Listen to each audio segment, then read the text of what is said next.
देहरादून में oil India oil sector meet आयोजित मुख्यमंत्री पुष्कर सिंह धामी हुए कार्यक्रम में शामिल। कहा, उज्ज्वला योजना ने देश में लाई गैस क्रांति, मातृशक्ति को दिलाई धुएं से मुक्ति।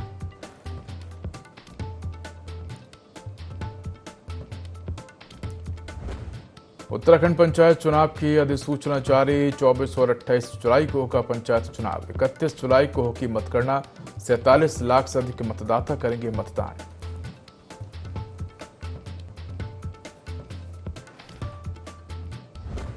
भाजपा के पूर्व विधायक सुरेश राठौर 6 साल के लिए पार्टी से निष्कासित। अमर्यादित आचरण पर हुई कार्रवाई। सोशल मीडिया पर दूसरी शादी करने का वायरल वीडियो पड़ा भारी।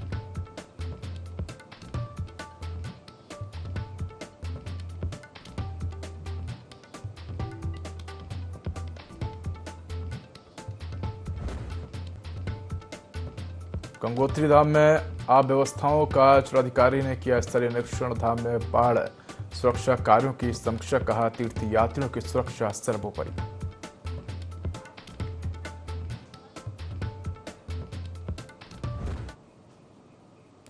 नमस्कार, मैं उदय देवभूमि लाइव में आपका स्वागत है। बुलेटिन की शुरुआत करेंगे तमाम बड़ी खबरों के साथ। देहरादून में all India oil sector meet कार्यक्रम का आयोजन किया गया, जिसमें प्रदेश के सीएम पुष्कर सिंह धामी ने शिरकत की।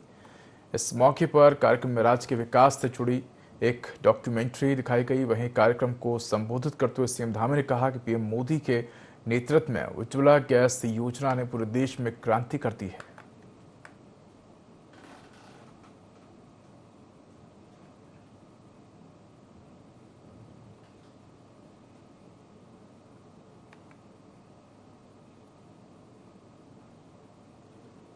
प्रधानमंत्री जी के बनने के बाद पूरी दुनिया के अंदर प्राकृतिक गैस और ऑयल के क्षेत्र में हमारे देश ने अनेक अनुसंधान के काम, अनेक रणनीतिक साझेदारियां दुनिया के देशों के साथ की है और ऑयल के क्षेत्र में बहुत अच्छा काम ओएनजीसी के माध्यम से भी हो रहा है। और आज ये ऑयल मीट यहाँ पर आयोजित की गई है, इसमें पूरे देश भर के लोग यहाँ आए हैं। निश्चित रूप से इस मीट के होने के बाद और हमारे देश के उत्पादन के क्षेत्र में, तेल और गैस के अनुसंधान के क्षेत्र में और प्रगति होगी, नवाचार बढ़ेंगे और इकोनॉमी, इकोलॉजी और टेक्नोलॉजी तीनों का बेहतर समन्वय स्थापित करते हुए हम इसमें भी एक वैश्विक शक्ति की ओर हमारे प्रधानमंत्री जी के नेतृत्व में आगे बढ़े।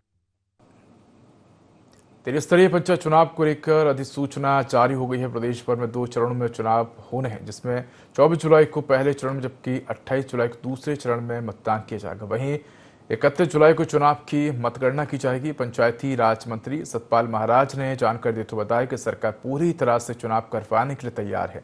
साथ ही जो वादा जुलाई के महीने में चुनाव करवाने को लेकर सरकार द्वारा किया गया था, उसे भी पूरा करने जा रही है।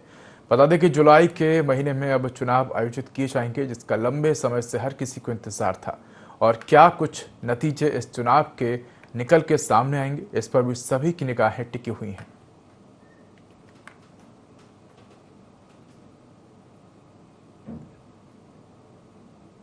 बड़ा हर्ष हो रहा है बताते हुए कि 2 जुलाई 2025 को नामांकन होंगे, 24 जुलाई और 28 जुलाई को मतदान होगा और 31 जुलाई को परिणाम घोषित किए जाएंगे।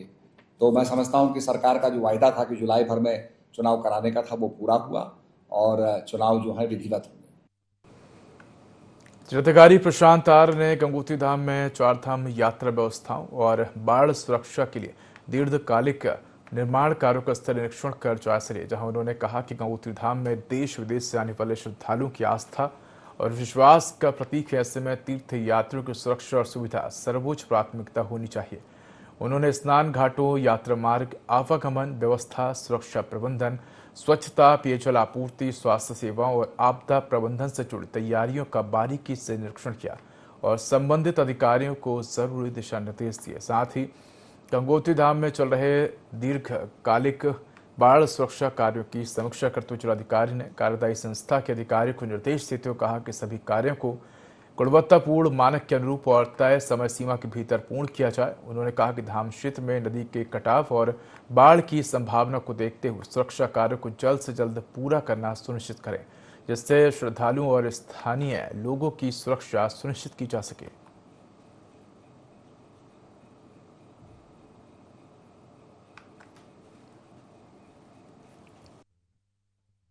घाट है हमारे, तो घाट का काम तो हम लोगों ने करा दिया था, मार्च अप्रैल में करा दिया था और अभी सही है, ऐसी कोई समस्या या दिक्कत अभी प्रतीत नहीं होती है।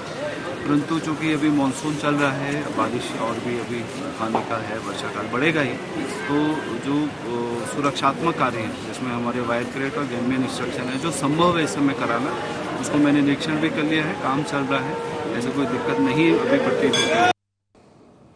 कपकोट ब्लॉक में भारी बारिश के बाद सरयू नदी खतरे के निशान के पास पहुंच गई है। संगम घाट जलमग्न हो गया है। प्रशासन ने तटवर्ती लोगों को सुरक्षित स्थानों पर शिफ्ट किया है। नशा हाईवे 109 के मार्ग बाधित है। वहीं विधायक सुरेश गड़िया मौके पहुंचे और स्थिति का जायजा लिया।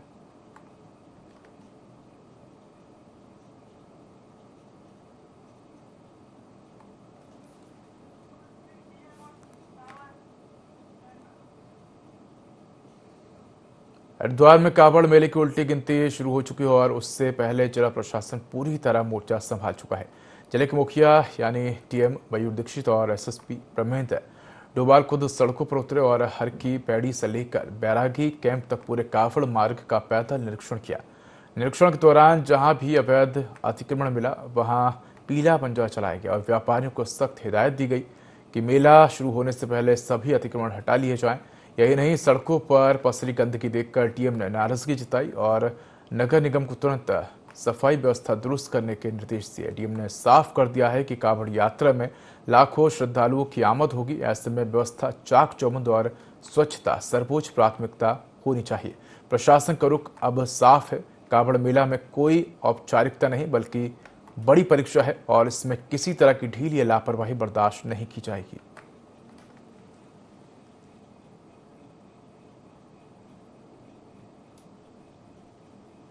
11 जुलाई से 23 जुलाई के बीच में होने वाले कांवड़ मेला के परिप्रेक्ष्य में आज स्थलीय निरीक्षण मेरे और डीएम साहब के द्वारा किया जा रहा है, जिसमें कांवड़ पटरी के साथ साथ जो हमारी पार्किंग स्थल है उसका और जो हमारे महत्वपूर्ण घाट है जहाँ पर कांवड़ यात्रीगण आएंगे उनकी सुविधाओं में किसी प्रकार की कोई परेशानी ना हो, दिक्कत ना हो, सुगम सुचारू कांवड़ यात्रा चले, इसको लेके जो स्थलीय निरीक्षण है वो किया जा रहा है। जो आगामी हमारे ट्रैफिक डायवर्जन प्लान है और जो हमारा भीड़ नियंत्रण के जो हमारे डिप्लॉयमेंट प्लान है वो इसी अनुरूप लागू किए जाएंगे। सभी डिपार्टमेंट का निरीक्षण कर रहे हैं और इसमें जहाँ जहाँ पर जो सुविधाएं देंगे, टॉयलेट्स, स्वास्थ्य की सुविधाएं, ट्रैफिक मैनेजमेंट, रूट डायवर्जन, वो सारों को हम अंतिम रूप दे रहे हैं। इसके बाद डिपार्टमेंट्स लगातार काम करते रहेंगे और फिर लगातार उसकी मॉनिटरिंग की जाएगी। हरकी पौड़ी उसके आसपास के एरिया में अतिक्रमण को लेकर आज कार्रवाई की गई है, लगातार करते रहेंगे। साफ सफाई की व्यवस्था भी कई जगह शिकायत प्राप्त हो रही थी, वहाँ का आज सफाई अभियान भी चलाया गया है और माननीय मुख्यमंत्री जी के निर्देश है कि इस पर लगातार हम कार्य करें। जो भी यात्री और कांवड़ यात्री आ रहे हैं, टूरिस्ट आ रहे हैं चारधाम के, वो अच्छा एक्सपीरियंस लेकर जाए। भाजपा पूर्व विधायक ज्वालापुर सुरेश राठौर को पार्टी से 6 वर्ष के लिए निष्कासित कर दिया गया है। भाजपा के प्रदेश मीडिया प्रभारी मनवीर चौहान ने कहा कि सोशल मीडिया में उनके अमर्यादित आचरण को लेकर वायरल वीडियो का पार्टी संज्ञान लेकर उन्हें कारण बताओ नोटिस जारी किया था। चौहान ने कहा कि उनके द्वारा दिए गए जवाब से संगठन आज संतुष्ट नहीं था और उन्हें लगातार पार्टी की मर्यादा एवं सामाजिक आचरण का उल्लंघन का दोषी पाया गया। भाजपा प्रदेश अध्यक्ष महेंद्र भट्ट के निर्देश पर उन्हें 6 वर्ष के लिए पार्टी से निष्कासित कर दिया गया है।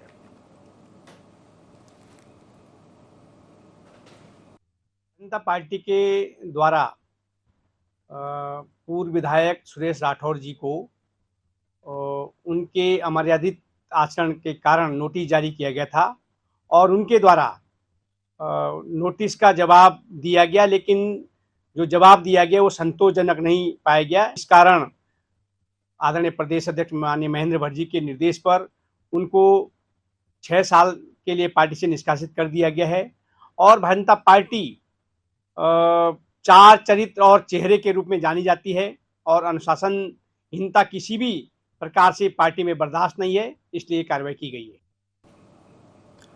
मुख्यमंत्री पुष्कर सिंह धामी ने एक पेड़ मां के नाम अभियान के तहत अपनी माताजी वैष्णो देवी के साथ पौधारोपण किया। मुख्यमंत्री के सुपुत्र दिवाकर ने भी इस अवसर पर पौधारोपण किया। इस पहल का उद्देश्य प्रत्येक व्यक्ति को अपनी मां के सम्मान में एक पेड़ लगाने के लिए प्रेरित करना है ताकि भावनात्मक जुड़ाव के माध्यम से पर्यावरण संरक्षण को जन आंदोलन बनाया जा सके। मुख्यमंत्री धामी ने कहा कि मां जीवन की पहली गुरु होती है और पर्यावरण हमें जीवन देता है। मां और प्रकृति दोनों की सेवा करना हमारा कर्तव्य है। यह अभियान समाज में पर्यावरण के प्रति जिम्मेदारी का भी संदेश देता है। मुख्यमंत्री ने प्रदेश की जनता से अपील की है कि वे अपनी माताओं के नाम से एक पौधा अवश्य लगाएं और उसका संरक्षण स्वयं करें।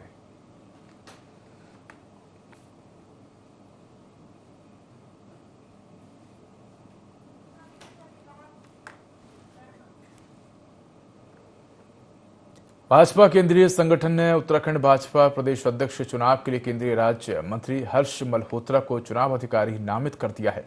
ऐसे में कयास लगाए जा रहे हैं कि उत्तराखंड भाजपा जल्द ही नए प्रदेश अध्यक्ष की घोषणा कर सकती है।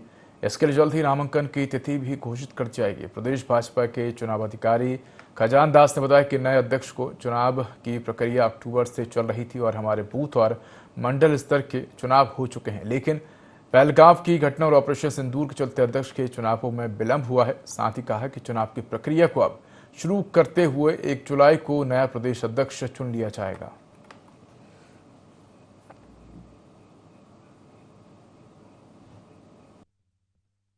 देखिए, चुनाव की प्रक्रियाएं बहुत पहले से चल रही थी और अक्टूबर से चल रही थी और अक्टूबर से लेकर के अब तक जो हमारा बूथ से लेकर के मंडल और जिला सब गठित हुआ है और ये हमारा प्रदेश का चुनाव भी बहुत पहले हो जाना चाहिए था, किंतु पहलगांव का घटना को लेकर के और ऑपरेशन सिंदूर को लेकर के ये चुनाव टला है और अब संगठन ने अनुमति दी है और मुझे लगता है कि हम 1 तारीख तक आपको प्रदेश का अध्यक्ष नया दे देंगे। उत्तराखंड में इस बार मौसम विभाग के अलर्ट के अनुसार सामान्य से अधिक वर्षा उत्तराखंड में हो सकती है।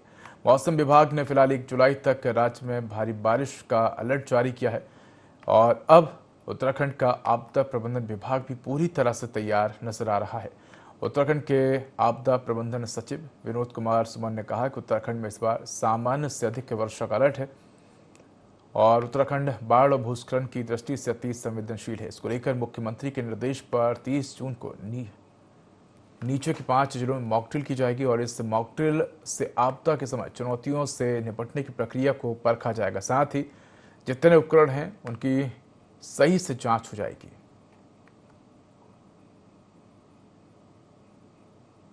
तीस तारीख तक 24 नहीं बल्कि 48 घंटे का अलर्ट है। 30 तक के लिए अलर्ट आ गया है, अभी चेंज हुआ है। 30 तक बरसात ज़्यादा होने की संभावना है। उसको देखते हुए मैं सबसे पहले राज्य के लोगों से और जो हमारे श्रद्धालु हैं, जो तीर्थयात्री हैं, उनसे अनुरोध करना चाहूँगा कि जिस समय बरसात हो रही हो उस समय बहुत अधिक आवश्यकता न हो तो ट्रैवल न करें, रुक जाएं, बरसात के रुकने का इंतजार करें ताकि उनकी यात्रा में कोई व्यवधान न हो। अब जो बच्चे पीसीएस की परीक्षा देने जो बच्चे आ रहे हैं, दूर दूर से बच्चे आएंगे, उनसे मेरा अनुरोध रहेगा कि एक दिन पहले अपने केंद्र पे पहुंच जाएं, केंद्र के आसपास पहुंच जाएं ताकि रास्ता बाधित होने के कारण उनको दिक्कत न होने पावे। ऐसा ना हो कि उनका सेंटर कहीं दूर है और वो रास्ते में कहीं फंस गए, क्योंकि रास्ते जब बरसात ज़्यादा होगी तो कई जगह रास्ते बंद हो रहे हैं, ब्लॉक हो रहे हैं। हालांकि जहाँ भी रास्ते बंद हो रहे हैं हम लोग त्वरित गति से खोल रहे हैं, लेकिन इसके बावजूद अगर लैंडस्लाइड ज़्यादा हुआ तो खोलने में समय लग सकता है। उसको देखा जाना बहुत ज़रूरी है और किसी प्रकार से भी अनावश्यक ट्रैवल न करें। सीवान जनपद उत्तरकाशी का सीमावर्ती क्षेत्र हर्षिल पर्यटन के साथ यहाँ का सेब एवं राजमा अपनी अलग ही पहचान रखता है। हर्षिल क्षेत्र में सेब को लाने का श्रेय विल्सन को दिया जाता है। फ्रेडरिक विल्सन अंग्रेज सेना के एक सिपाही थे और छिपने के लिए 19वीं शताब्दी के करीब हर्षिल पहुंचे थे, जहां उन्होंने जंगली जानवरों का शिकार कर उनके अंगों का विदेशों में व्यापार करना शुरू किया। साथ ही देवदार की लकड़ी की तस्करी कर उन्हें विदेशों तक पहुंचाया और फिर उत्तर भारत का सबसे अमीर आदमी बन गया। पहले इस घाटी के लोग तिब्बत के साथ व्यापार करते थे। इसी पर देखिए हमारी खास रिपोर्ट। विल्सन के आने के बाद यह व्यापार खत्म हो गया था। विल्सन ने अपनी अंग्रेज पत्नी के मरने के बाद यहाँ की गुलाबो देवी से विवाह किया, पर उनकी कोई संतान न होने के कारण यहीं की रायजादा से विवाह किया और उनके 2 पुत्र हुए। विल्सन ने यहाँ लकड़ी के कारोबार में मजदूरों के लिए अपनी मुद्रा चलाई, जिसे विल्सन मनी कहा जाता है। भारत में रेलवे के विस्तार में विल्सन की महत्वपूर्ण भूमिका रही है। पहले जो रेलवे ट्रैक बनते थे उनमें विल्सन द्वारा बेची गई लकड़ी का उपयोग हुआ था। हर्षिल क्षेत्र में सेब की बागवानी विल्सन ने शुरू करवाई थी और आज यहाँ उसके नाम से सेब की स्पेशल वैरायटी उत्पादन भी की जाती है। कुछ लोग विल्सन को हर्षिल का राजा तो कुछ लोग उसे लुटेरा मानते हैं। हर्षिल में आज भी विल्सन का बंगला है, जिसे विल्सन हाउस कहा जाता है। हालांकि विल्सन हाउस में कुछ समय पहले आग लग गई थी, जिसमें उसका काफी हिस्सा जल गया था। बाद में उसका रेनोवेशन किया गया। 19वीं शताब्दी में गंगोत्री धाम जाने वाले पैदल मार्ग पर विल्सन ने नदियों पर कई पुलों का निर्माण भी कराया था। जो हमारी परबूढ़ी थी उन्होंने शादी करी थी और फिर वो यहीं बस गए थे और उनके यहाँ पे 3 घर है। एक यहाँ पे, एक ऊपर वाले गांव में है, एक हर्षिल में है। हर्षिल वाला घर उनका जल गया था, जो कि अभी नया है, जो कि विल्सन कॉटेज के नाम से भी फेमस है। और उन्होंने यहाँ पे सेब के बगीचे, सेब लाए थे, राजमा लाई थी, आलू लाए थे और उनका यहाँ पे लकड़ी का व्यापार था। काफ़ी अच्छा उनका लकड़ी का व्यापार यहाँ पे से चला था। इस क्षेत्र के वो एक किस्म के राजा ही थे। उनका अपना यहाँ पे एक विल्सन कॉइन भी चलता था। वो अकेला आदमी था, एक बंदूक लेके, एक बंदूक आया यहाँ, फिर उसने फिर और बंदूक लाया, सेब लाया, सेब पेड़ यहाँ और मच्छी यहाँ रचाया उसने। वहाँ से सब कुछ, ये मतलब हर्षिल बांग्ला में उसने सेब का बगीचा, नाशपाती सारा, पहले कहाँ कुछ था ना, आलू यहाँ लाया, बढ़िया वाला आलू और सेब का पेड़। तो उसने क्या किया कि एक बार यहाँ के आराध्य देव सोमेश्वर देवता को तलवारों के ऊपर चलते हुए देखकर विल्सन ने उन्हें चैलेंज कर चुनौती दे दी थी कि वह उनके बंगले पर आकर तलवारों पर चलकर दिखाए। देवता ने उसकी चुनौती स्वीकार की। तय दिन विल्सन ने तेज धार लगी तलवारों को मंगवाकर देवता को उसके ऊपर चलने को कहा। सभी ग्रामीण परेशान थे कि अब आगे क्या होगा। तभी सोमेश्वर देवता अवतरित हुए और तेज धार वाली तलवारों पर चलकर अपनी शक्ति दिखाई। विल्सन देवता के सामने नतमस्तक हुआ, पर देवता ने श्राप दिया कि तुमने मुझे मेरे मूल स्थान से यहाँ बुलाकर मेरा अपमान किया है, इसलिए तेरे वंश का विनाश होगा। जिसके कारण विल्सन के दोनों पुत्रों की बीमारी के बाद मौत हो गई। कुछ समय बाद विल्सन की पत्नी की भी मौत हो गई और विल्सन भी लंबी बीमारी के बाद चल बसा। लेकिन आज भी कुछ लोग दावा करते हैं कि विल्सन की आत्मा रात के समय यहाँ भटकती है। लेकिन विल्सन को लोग इसलिए भी याद रखते हैं कि विल्सन ने जहाँ लोगों को बागवानी करना सिखाई, जो आज लोगों के रोजगार का मुख्य साधन बन गई है। मैं तो ये सभी से कहूँगा कि एक बार जरूर आना चाहिए यहाँ पे। हम लोग जाते हैं मोस्टली क्या है कि हम कई बार कश्मीर भाग जाते हैं, हिमाचल भाग जाते हैं, बट ये अभी जो एरिया है, ये वाला एरिया अनटचेबल है। अनटचेबल इतना कि लोगों का यहाँ आना इतना नहीं है। बीच से यहाँ पे कभी पूरी वैली एक तरह से पूरी आपका, मैं भी यहाँ पे बैठ के देख रहा था, हम ये देख रहे थे हवा से भी देवदार के पेड़ है, देवदार के ट्री सारे, देवदार के बेबी सारे पूरे टोटली है। बहुत अच्छा लगा, मैं यहाँ पे बहुत बढ़िया लगा। अंग्रेज जो 18वीं शताब्दी में यहाँ पहुँचा था और हर्षिल नामक स्थान पे रहा, वहीं पर हमारा गांव मुखवा है और उसने कुछ विकास भी किया। सेब लाने वाला वो व्यक्ति पहला था, लेकिन पेड़ों का पतन उसके द्वारा सबसे ज़्यादा किया। एक दिन में हज़ारों पेड़ काटे जाते थे और ये जो व्यवस्था है ट्रांसपोर्ट की, गंगा जी में वो हज़ारों पेड़ काट के डाल देता था और कलकत्ता निकालता था। ये उसकी व्यवस्था थी और उसकी हमारे यहाँ से, हमारे बाजगी परिवार समूह से मुखवा से शादी थी। कई उसने भवन यहाँ पर बनाया और विकास भी किया, लेकिन बहुत हद तक विनाश भी किया। तो मैं चाहूँगा कि विल्सन का जो हर्षिल वाला जो बंगला है उसको बहुत अच्छा बनाया जाए। पुराना वाला जल गया है। इसमें कोई दो राय नहीं है कि विल्सन ने हर्षिल क्षेत्र को बागवानी के क्षेत्र में विकसित किया है और सेब फल की नई वैरायटी भी दी है, जिसकी मांग सेब खाने के पसंदीदा लोगों में काफी है। आज हर्षिल का सेब फल बाजार में लोगों की एक खास पहचान बन गया है। उत्तरकाशी से IND 24 के लिए दीपक नौटियाल की रिपोर्ट। मौसम विज्ञान केंद्र देहरादून के निदेशक डॉक्टर विक्रम सिंह ने प्रदेश के अधिकांश जनपदों में भारी से बहुत भारी बारिश का अलर्ट जारी किया है। उन्होंने बताया कि 28 जून को उत्तरकाशी, चमोली, रुद्रप्रयाग और बागेश्वर, देहरादून, नैनीताल और चंपावत जिले में भारी बारिश का अलर्ट जारी किया गया है। मौसम विभाग ने आने वाले दिनों में और अधिक भारी बारिश की संभावना जताई है।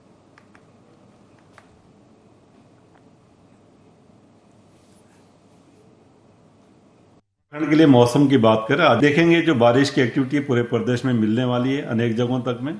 जहां तक हैवी रेन्स की बात है तो उसमें हमने उत्तरकाशी, चमोली और रुद्रप्रयाग, साथ ही बागेश्वर में हैवी से वेरी हैवी, इसके साथ साथ देहरादून है, नैनीताल है, चंपावत है, उसमें रखा है कि अगले 24 आवर्स में इनमें एका दुक्का जगहों में हैवी रेन्स होंगी। पहाड़ों में लगातार हो रही मूसलाधार बारिश से चंपावत जिले में बहने वाली सरयू नदी उफान पर आ गई है। सरयू नदी के उफान में आने से पंचेश्वर, पिथौरागढ़ जिले में स्थित पंचेश्वर महादेव मंदिर को जाने वाला पैदल मार्ग बह गया, जिस कारण चंपावत जिले श्रद्धालु महादेव के दर्शनों को नहीं जा पा रहे हैं। कई गांव की आवाजाही बाधित हो गई है। पंचेश्वर क्षेत्र के सामाजिक कार्यकर्ता ओमकार धोनी ने बताया कि यहां पिथौरागढ़ जिला प्रशासन की बड़ी लापरवाही नजर आ रही है। 1 वर्ष पूर्व आपदा में मार्ग बह गया था। ग्रामीणों ने किसी तरह अस्थायी मार्ग बनाया था, पर पिथौरागढ़ जिला प्रशासन के द्वारा कोई कार्रवाई नहीं की गई, जिस कारण लोगों में भारी आक्रोश है। ओमकार धोनी और क्षेत्रवासियों ने चंपावत जिला प्रशासन से पिथौरागढ़ प्रशासन से वार्ता कर मार्ग सुचारू करने की मांग की है। चंपावत जिले के रामेश्वर और सरयू नदी प्रचंड वेग से बह रही है। बता दें कि सरयू के उफान में आने वाले रामेश्वर में लोग शवदाह करने में उन्हें काफी दिक्कतों का सामना भी करना पड़ रहा है।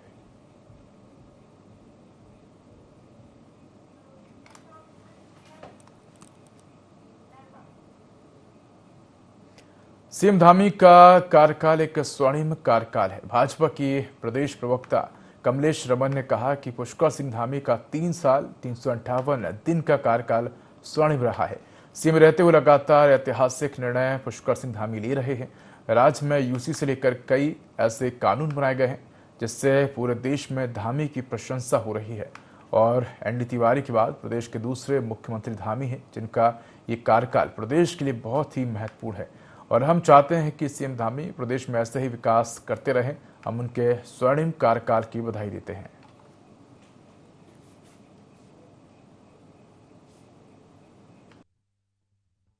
बिल्कुल, देखिए, पुष्कर सिंह धामी जी हमारे यशस्वी मुख्यमंत्री हैं और युवा मुख्यमंत्री हैं।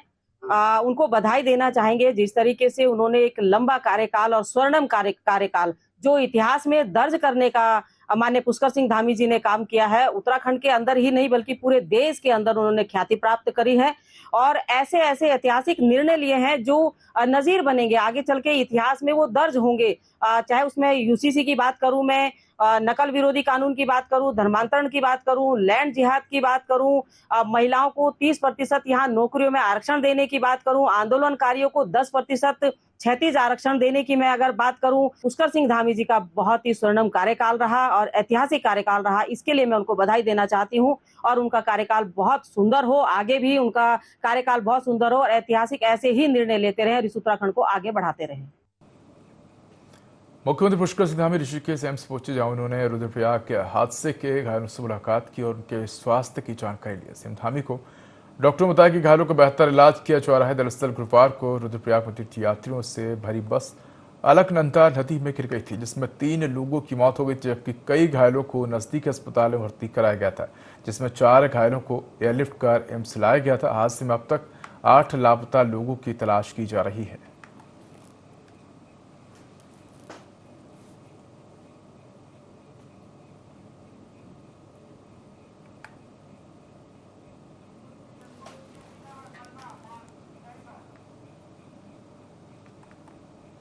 खबर उत्तरकाशी से है, जहां गंगोत्री राष्ट्रीय राजमार्ग में भारी बारिश की वजह से मलबा आने से रास्ता बाधित हो गया।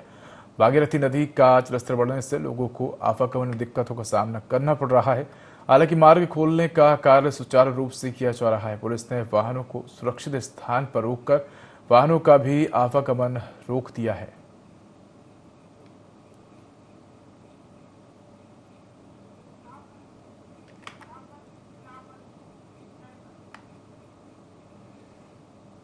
लामबगड़ के पास अवरुद्ध बद्रीनाथ राष्ट्रीय राजमार्ग यातायात के लिए सुचारू हो गया है। लामबगड़ नाला उफान के चलते बाधित हो गया था। बद्रीनाथ हाईवे लामबगड़ के समीप नाला डाइवर्ट करने के बाद मशीनों के द्वारा दोबारा दुरुस्त कर दिया गया है। फिलहाल बद्रीनाथ धाम की यात्रा सुचारू हो गई है।